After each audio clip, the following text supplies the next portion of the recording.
بسم اللہ الرحمن الرحیم۔ السلام علیکم ورحمۃ اللہ وبرکاتہ۔ امید ہے تمام دیکھنے اور سننے والے خیر و عافیت سے ہوں گے۔ آج میں آپ کے لیے رزق میں برکت کا وظیفہ لے کر حاضر ہوا ہوں۔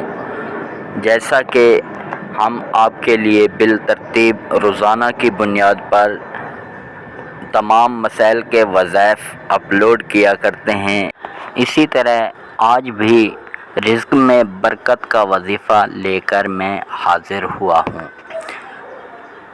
محترم ناظرین، یہ وظیفہ ہے تو بہت چھوٹا سا، مگر الحمدللہ اس کا اثر بہت زبردست ہے، اور یہ آزمایا ہوا نسخہ ہے، آزمایا ہوا وظیفہ ہے۔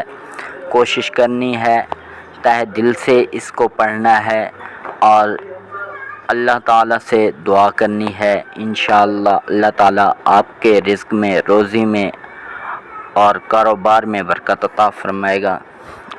آپ نے وظیفہ اس ترتیب سے پڑھنا ہے۔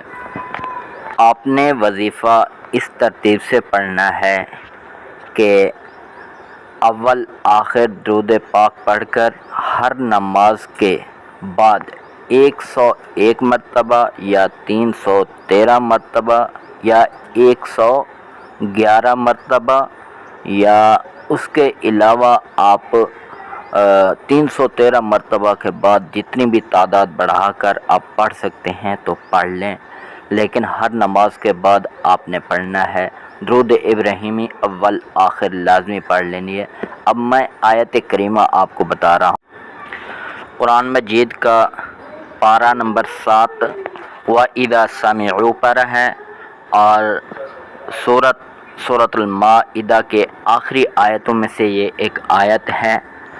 رَبَّنَا أَنزِلْ عَلَيْنَا مَائِدَةً مِّنَ السَّمَاءِ تَكُونُ لَنَا عِيدًا لِأَوَّلِنَا وَآخِرِنَا وَآيَةً مِّنكَ وَارْزُقْنَا وَأَنتَ خَيْرُ الرَّازِقِينَ۔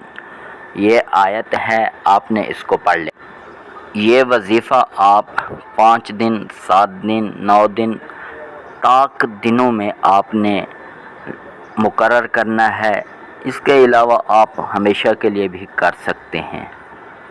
اور ایک ترتیب یہ بھی ہے کہ نماز مغرب کے بعد سورۃ الواقعہ پڑھ لینا، یہ بھی بہت مفید ہے۔ کوشش کریں سورۃ الواقعہ کا ورد بھی کیا کریں۔ سورۃ الواقعہ 1 مرتبہ نماز مغرب کے بعد پڑھ لینا افضل ہے، بہت بہترین ہے، اس کا بھی بہت اثر ہوتا ہے، تو کوشش کریں وہ بھی وظیفہ کر لیا کریں۔